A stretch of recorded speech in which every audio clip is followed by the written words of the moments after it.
this story. All right, I'd like you to meet my best friend, my grandmother's best friend, Janelle. I call her Nana. Nana and I would spend hours talking about all the things I wanted to do when I grew up. And those conversations would invariably end with her using words like industrious or entrepreneurial to describe me. I didn't know what those meant, but they were fancy. And Nana was the kind of person that would encourage me to submit my art to the school art contest. I actually got a blue ribbon. She was also the person that would tell me that the words I wrote down on paper should be submitted to my church's poetry reading contest. To this day, I believe I was the only person that submitted a poem to the Mother's Day contest. But it didn't matter because my poem was read to the entire congregation. Once I told Nana that I wanted to be a model, she let me play dress up. But then I decided I don't want to be a model, I want to make the clothes for the model. She let me she helped me sew. And then once I told her I wanted to be a chef, she let me cook. And throughout all of those experiences, I discovered that Nana was my earliest form of encouragement and mentorship. Something that was incredibly and has continued to be incredibly important to me later in life, which I'll string together for you soon. Now I'd like to introduce you to my grandfather. I call him Grampy. He was a medic in World War II stationed in England where he met my grandmother. And when the war was over, he came back to the United States and started teaching junior high. And at the end of his teaching career, he was teaching computer science to those junior high students. In 1986, when I was just 7 years old, he moved right down the street from me. And with Grampy as my neighbor, I was introduced to the computer. This was amazing. And while it wasn't until I was in the 8th grade that mattered. So here I am in the 8th grade. This was a very, very difficult year for me. Prior to that, I had been going to a very tiny church school where I knew everybody and I felt incredibly included. Going into the 8th grade, it was all new. It was a public school, which scared the crap out of me at that time. Yeah, which isn't that scary, but it was for me, for a little kid like me. I was bullied in a very horrific way. But here's the thing, back in those days, bullying wasn't a thing, so you just dealt with it. And that summer, I was getting ready for another huge transition into high school, and I was feeling incredibly lonely and isolated. I lived in Battleground, Washington.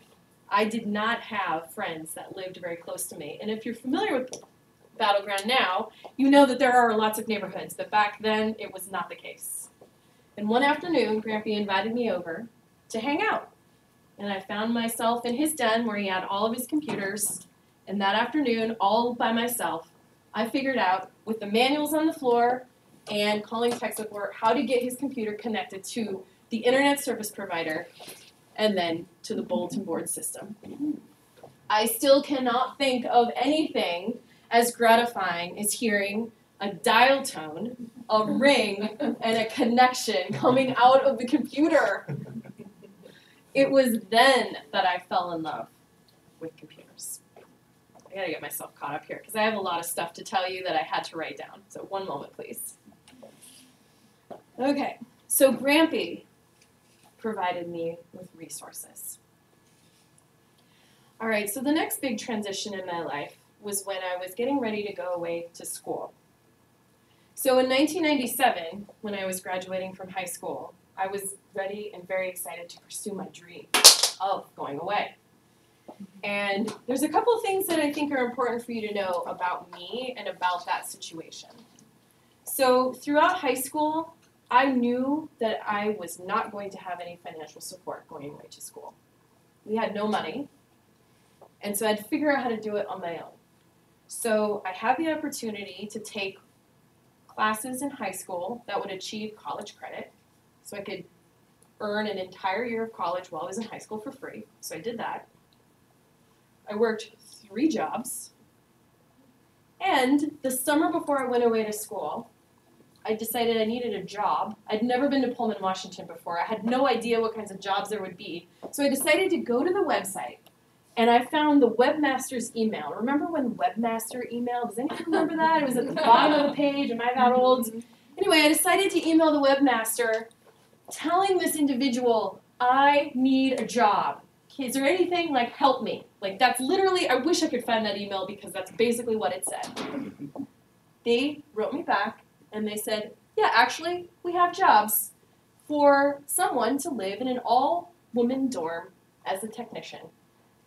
There were not a lot of women back then that would do that, that were either interested or could do that kind of work. I was hired immediately, and guess what they did? They paid for my room and board. So I was able to pay for school. So here's the thing, when I get there, and I'm like freaking out because everything I had leading up to that, all of my family, my tiny little town, my friends, the things, all of them were totally gone. And by the way, I was supposed to share a room with someone who bailed on me at the last minute, so I was really upset. And then my mom decided to take that picture of me, which is a little bit rude. I couldn't believe I found that photo. Like, what the hell, Mom? But that curiosity that I had had throughout my childhood of things, I turned it into a curiosity of people. I had to teach myself how to make friends. And I did. And that is where Sarah, Nadia, and Jen became my first group of friends. And I'd like to credit that experience with me learning how to meet people, me actually identifying that I was actually a little bit of an extrovert. So that experience provided me with connection. I could not have made it without them. I wanted to leave that entire first year. I was so unhappy I wanted to leave, but I stayed because I had them. All right, so I did it. I graduated from college. I got a degree in management information systems. I started out in the help desk, and I worked my way up to desktop administration, and then I got a job as a systems administrator. And while I credit these nice gentlemen, Tony and Dan, with believing a young person like me could hang out in the server room, like, who the heck would think that? They did. I credit this man, who is actually now my husband, for teaching me the importance of automation. He was a colleague. And then I also credit Malcolm and John for teaching me how to code. Those individuals were my regular colleagues. They were right down the hall from me. They provided expertise I needed. All right, so here I am. I've been a systems administrator for a couple of years. Let me get caught up here. I finally landed a new job at a company that was local and was led by a woman CEO. I didn't think I could get any better than that. I was also responsible for 30 servers all by myself. It was so amazing. And we even had someone take a picture of me with them. It was so cool. Which is kind of funny. It's a joke now at my company, like, you don't manage servers anymore. But anyway, okay. So that was cool. And I actually had enough money. I could go on a trip. It was my first vacation ever.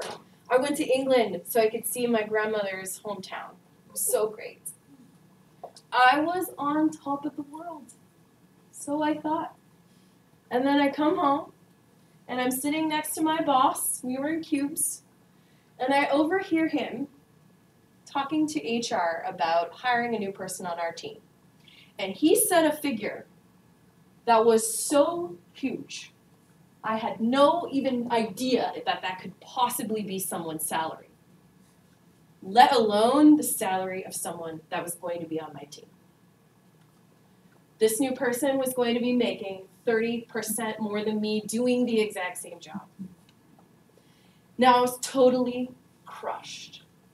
All that I had accomplished, that vacation, all that stuff, what a joke. I was not worth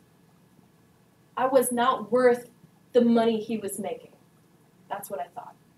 And I had nobody to tell me otherwise. Because all the way up until now, I had thought that tech was a meritocracy. I had no idea that this was gender inequity. I thought there was something wrong with me. And then, of course, what makes it worse is he starts working, and it turns out I'm outperforming him. But I still think there's something wrong with me. So I threw myself into this downward spiral where I need to set this down and count on my hands all the things I did. I went back to school. No, actually, let me start over. I started working 10 to 12 hours a day. I went back to school to get my MBA while I was working 10 to 12 hours a day. I decided that I needed to figure out how to publicly speak, so I joined Toastmasters. I also decided that it was time for me to learn how to be a stronger leader, so I joined a board of directors. I also thought that it was also time for me to give back to the community, so I started to volunteer with Girls Inc. Do you see where this is heading? I gave up drinking alcohol because who has time for that when you're doing all these other things? I also became vegan because I was trying to make myself so healthy that I could just be very streamlined like a robot. Well, I did not turn myself into a superhuman. I did end up, 5 years later, at Grace Hopper Women in Computing. And it was at this conference. First of all, does anyone know who Grace Hopper is?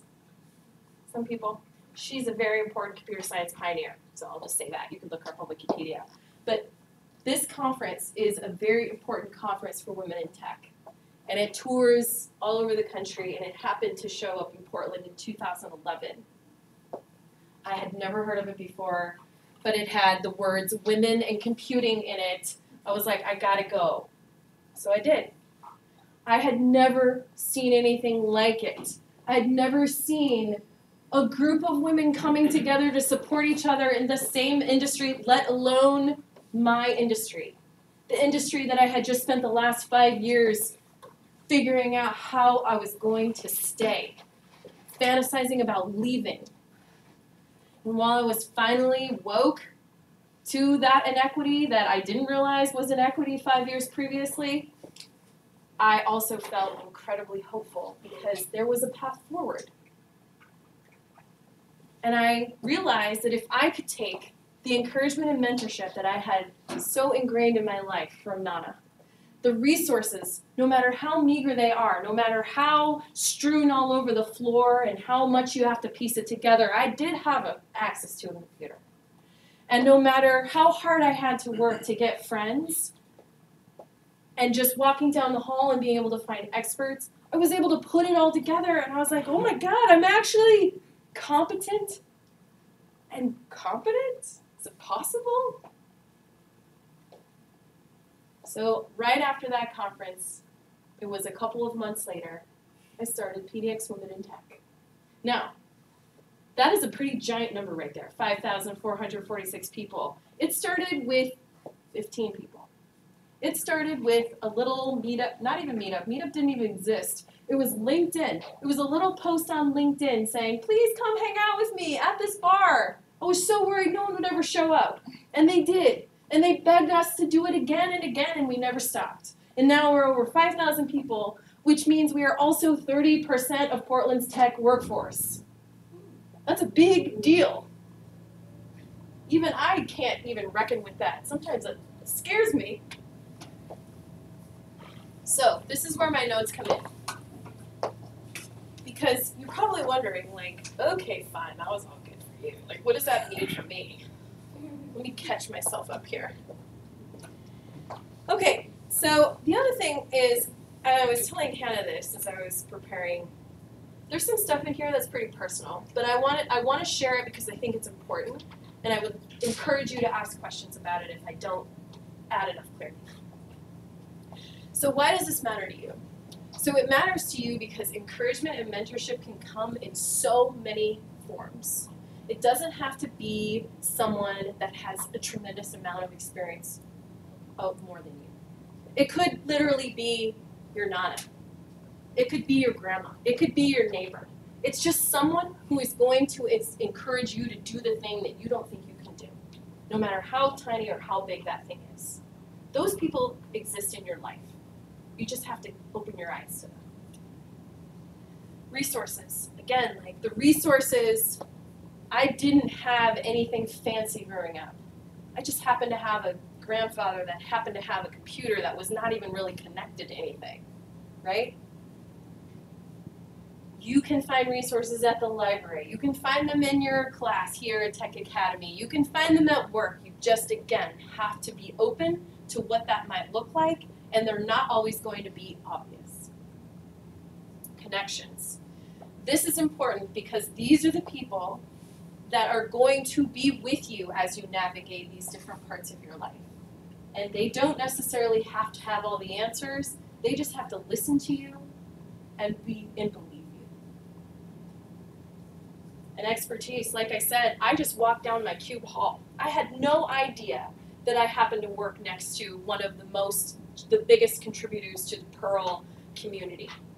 He happened to work down the hall from me. I didn't know that. That's where you just ask. You use the forum. There's Slack communities everywhere. Put it out there. People will respond to you. And find that community. And if that community doesn't exist, I promise you someone else wants that community and will follow you and help you build it. So this is where it kind of gets a little bit personal, because you might be wondering, all right, cool, now you told me how these things could apply to me. Now why don't you tell me why it matters so much that you were a rural kid? Okay, this is why it matters.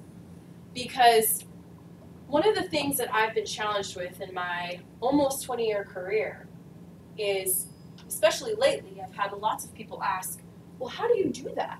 How do you work full-time, raise 2 kids, and do this on the side? And in reflecting on that, there's not like, I can't just say, oh, well, I don't watch any TV. It has nothing to do with that. It has everything to do with actually some of the most embarrassing things out of my childhood.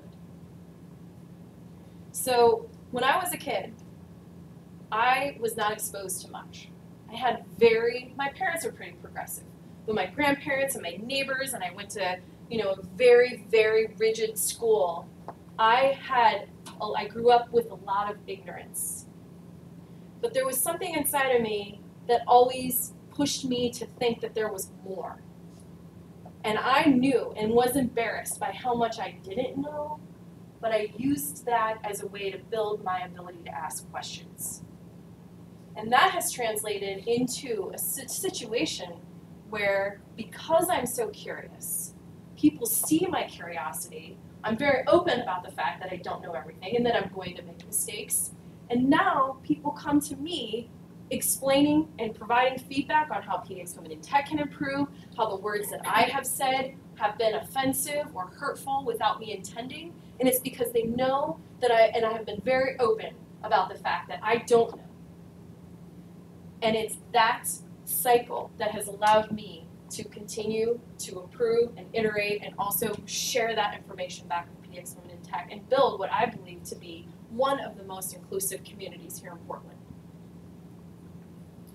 So like I said, I did not have money at all growing up. We were very poor.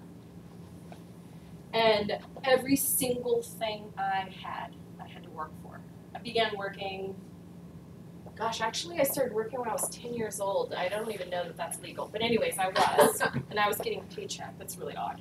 But anyway, I had to work hard for everything I had. I did not have the cool clothes at school. I had the literal oldest car in my high school. And at that time, I think many of you might be able to relate, that is the most horrifying thing ever, and it's so embarrassing. And what I can say now is that that experience has actually taught me to cherish literally every single thing I have. And I take care of it, and I treat it like I might never have it again. Now, it can get a little obsessive, but I will say that it creates this amount of like appreciation for all the things. So the other thing that in closing here is that I still live in fear that everything that I have could disappear. Because when I was growing up, it could have, and it did. And this has compelled me to put things in place to ensure, at the best of my ability, that it won't. because I feel like I've worked very hard for everything I have, and I don't want to lose it. And that is coming from a disadvantaged place as a child. So my point in telling you all of that is the things that you might think in your past as being a disadvantage to you as a future person or as you're in your current space, I would consider and encourage you to look at those differently and see how those are actually shaping who you are and how you can use them to your advantage. Because there's a lens there that someone else might not have. And that lens is going to be really important and relatable to a lot of people. And that is all.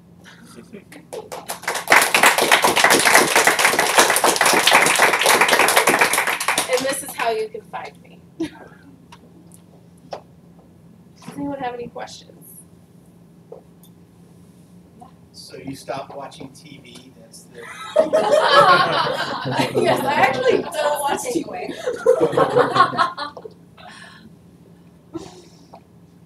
I need to watch a little bit more, though. We need to have more movie nights with my kids. We just decided that the other day.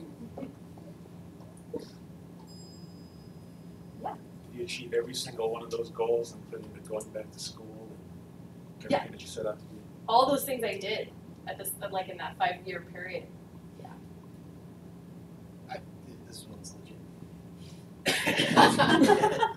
Why do you still do the Women in Tech? Why do I do it? Yeah. And actually, if I can make this a two-part question. Yeah. Why do you do it today? And has that changed from when you first got into it? If so, how? Like my role or Why the reason? Why do you do it? Yeah. Okay. That is a question no one has ever asked. Okay, so let me see if I can do this. No one's ever asked you the TV thing either? Yeah, I have been asked the TV thing. And I've been asked, like, specifically tell me how you don't watch TV. That's a better okay, so my starting PDX Women in Tech came out of a self-interest. I needed other women to talk to.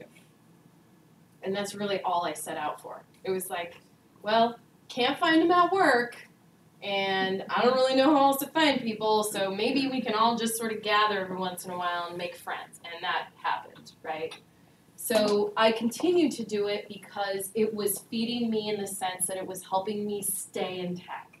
It was helping me advance my career in tech. Since I started PDX Women in Tech, every job I have gotten is because of that community, even the one I have right now. So there's that. That might be part of why I stay, but the real part about why I stay is because it has become, I'm not going to have very good words to articulate this, but it feels like it's like part of me now. Like it would be so, I've even thought about walking away. But there is so much love I have for saying the things that other people are afraid to say, or pointing out the things that need to be pointed out. Someone needs to do it. And it took me a while to come to terms with the fact that that person might be me, because again, like I've been walking around thinking, why me? Like I'm nobody special, and I'm still not anybody special.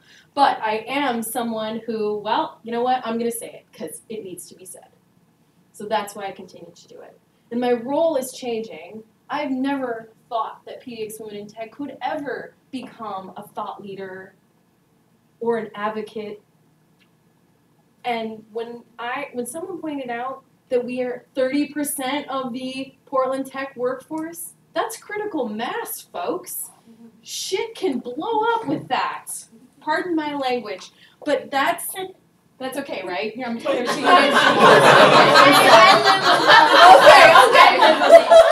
I was like, oops, there's a kid here. You're good. When that happened, and that was not very long ago, it was probably like 9 months ago, it was like, there is something here. Now we need to act. And so that's why we hired an executive director. So she could run the organization, keep it functioning, and so those of us that are in tech, that are experiencing all this stuff daily, can then come out and be thought leaders. Did that answer your question?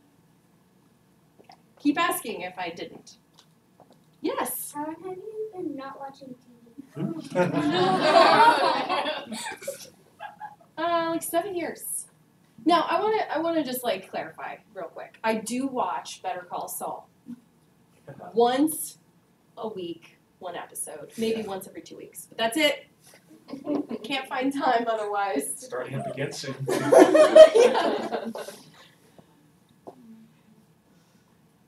Yeah. So I come from a background not so very different from yours. Rural community, bullying, small towns, the whole thing. And only I didn't like catch the boat early on to tech, and I find now I'm in my 30s. I really have a strong interest in it. I've been taking classes online and learning. And I'm wondering if you have any advice for someone who's looking to recognize their interest later in life. Yeah. So I think the first piece of feedback I would have, or the first advice I would have for someone in your situation, is to find the community. And I'm not, when I say community, I don't necessarily mean like join Phoenix Women in Tech, or although we would love to have you if you're not already there. But finding that cohort of people who will remind you that it's not too late, that you totally have this thing, that companies would love to have you there, right? And that the non-tech background that you have is actually incredibly important. So just find that handful, 1 or 2, 3 people that will do that for you. Because it's probably going to take a little bit of time, and it will probably be very discouraging, but it will happen. Yeah? What are your kind of like future forward-thinking goals for PDX with now that it's kind of like gotten so large? Do you have any like kind of like where you want to see it go, or kind of like a vision? Yeah. Don't have a fully articulated vision, but I can share a couple of like anecdotes or snapshots into what we're thinking. So remember when I said that like I'm always freaking out, worried that everything's going to disappear? There is an element of like we're a nonprofit, we don't have a lot of money, so like part of what we spend a lot of time thinking about is how do we continue to operate, because this is just too good to not have, right? So there's that. So the vision is really around how do we fundraise so we can continue to support the org? How do we get companies to recognize the value of having this community that's external to their company? But bigger picture than that is essentially each segment of time, whether it's a year or whether it's, whatever, at this point we can really only think about a year ahead. It's how do we push the narrative on themes that we think are critical to this community? The most important one for us right now is raising awareness on harassment in the workplace.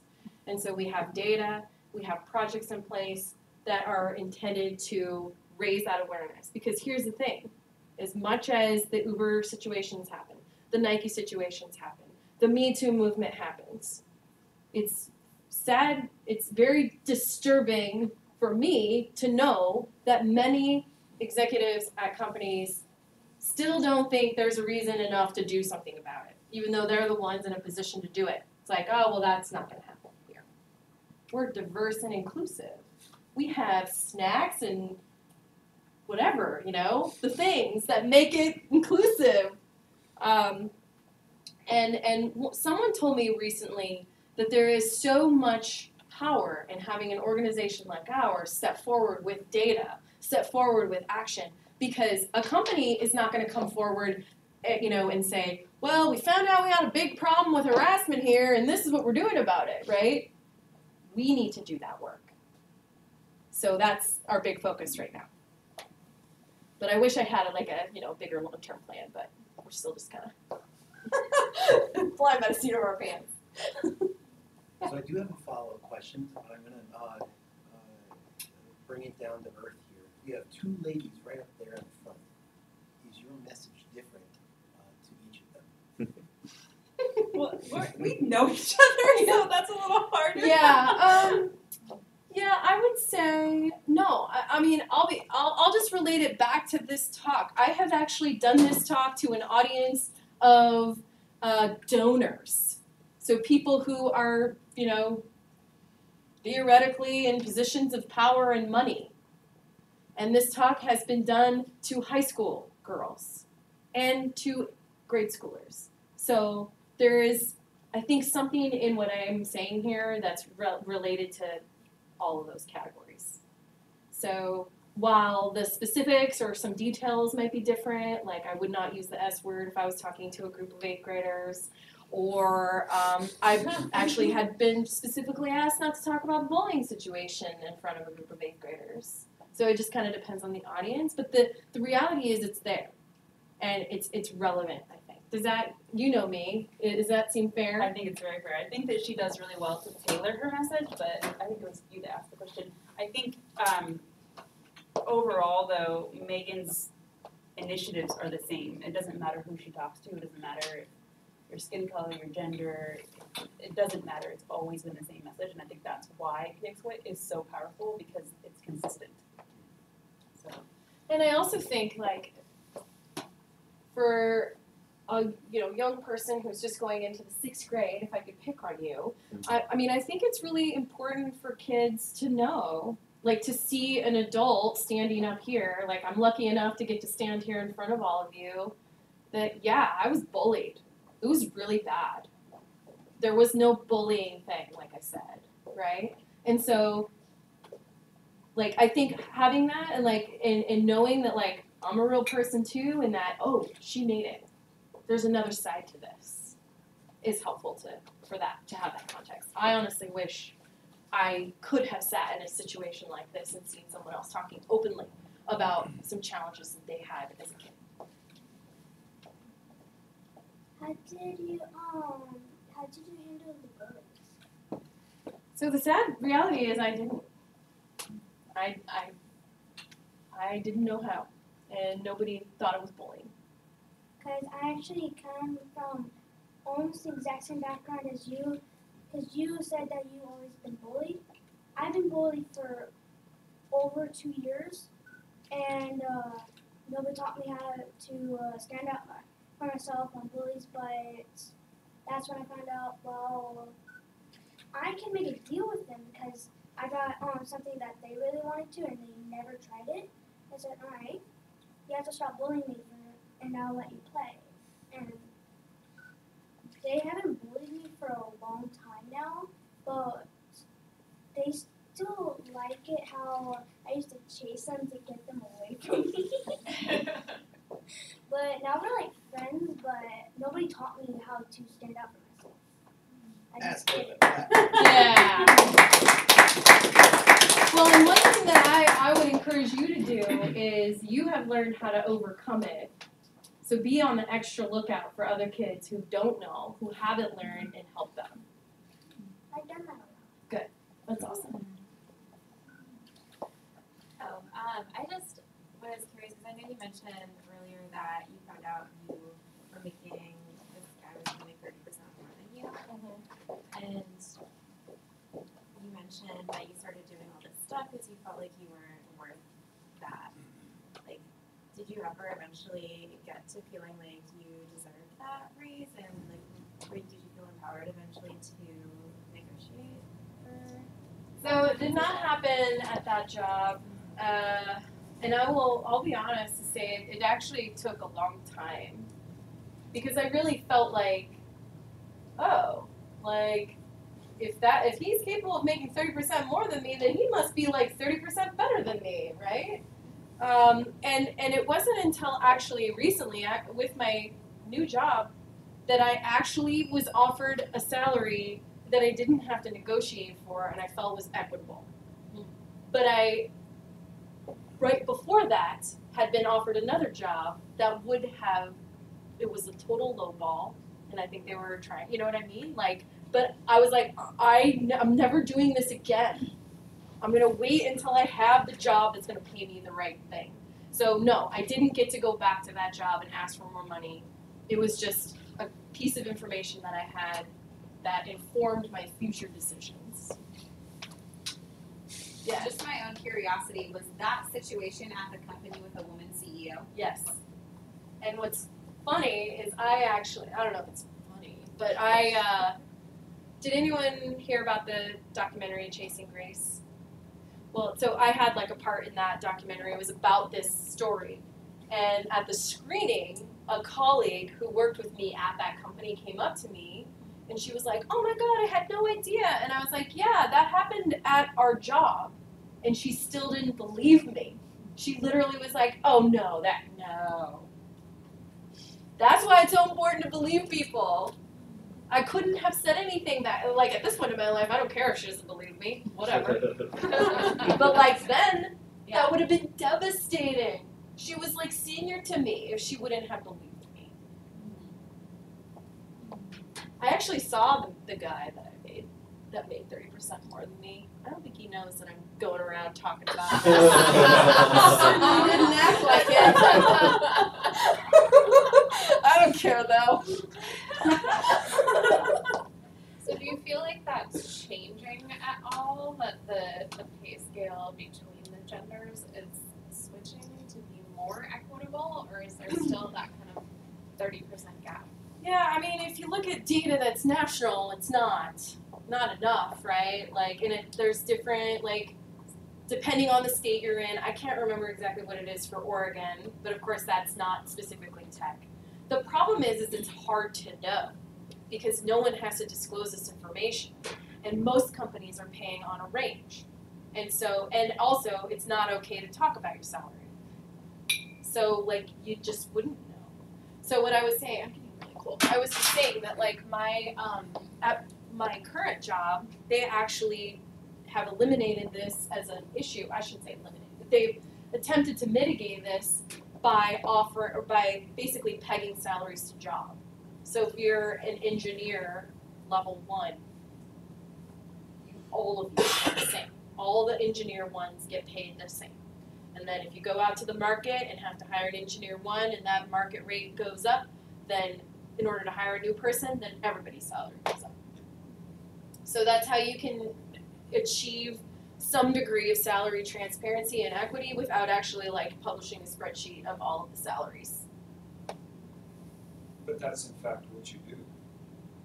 That's in fact what? When you publish the salary, if that's how it works, everyone knows what everyone else at that level makes. Yeah, I mean that is definitely. I was just telling Hannah that's like nirvana. Like if you do that, right? But a lot of companies are not willing to do it at this stage in their life cycle. Maybe if they're brand new, like I know there's a company called Buffer, I think. I don't know if you've ever heard of Buffer. It's a social media tool.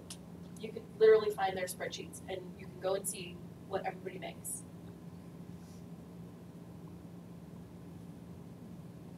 Yeah. I have a question. I am a man, not a woman. And when I am trying to talk to people, men and women, about the importance of women in tech, I find it can be kind of hard to be explicit about trying to get to a situation of equality while acknowledging the inequalities that happen in the marketplace these days, in the job market.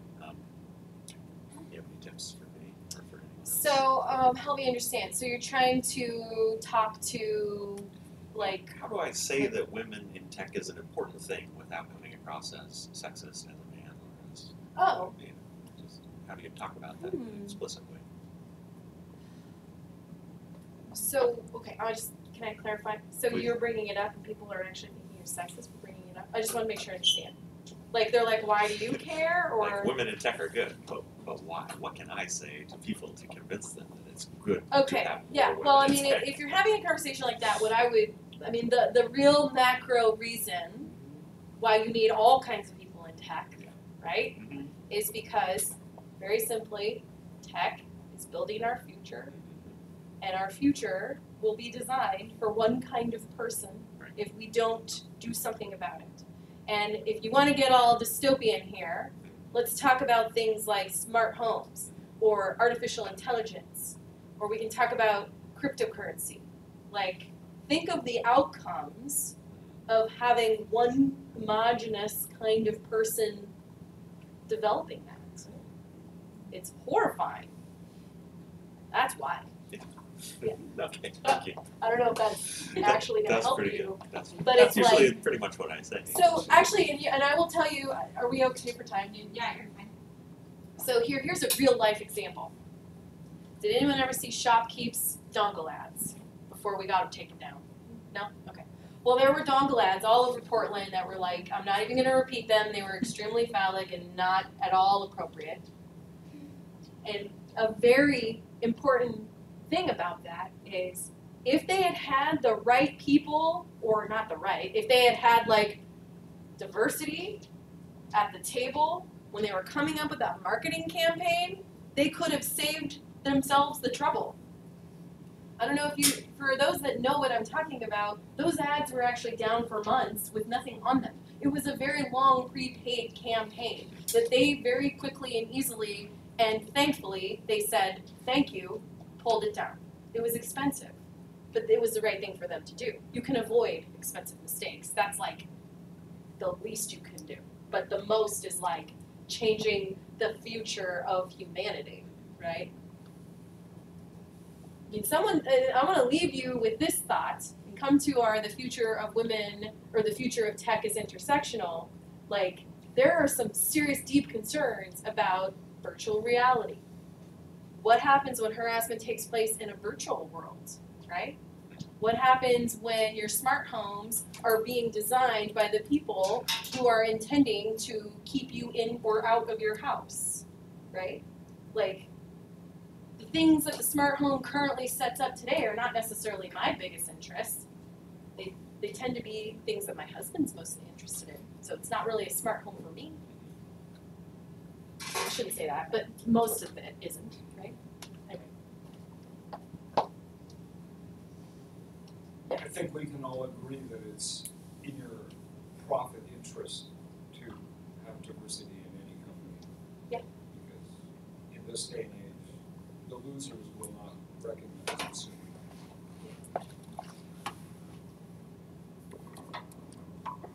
Awesome, thank you, Megan.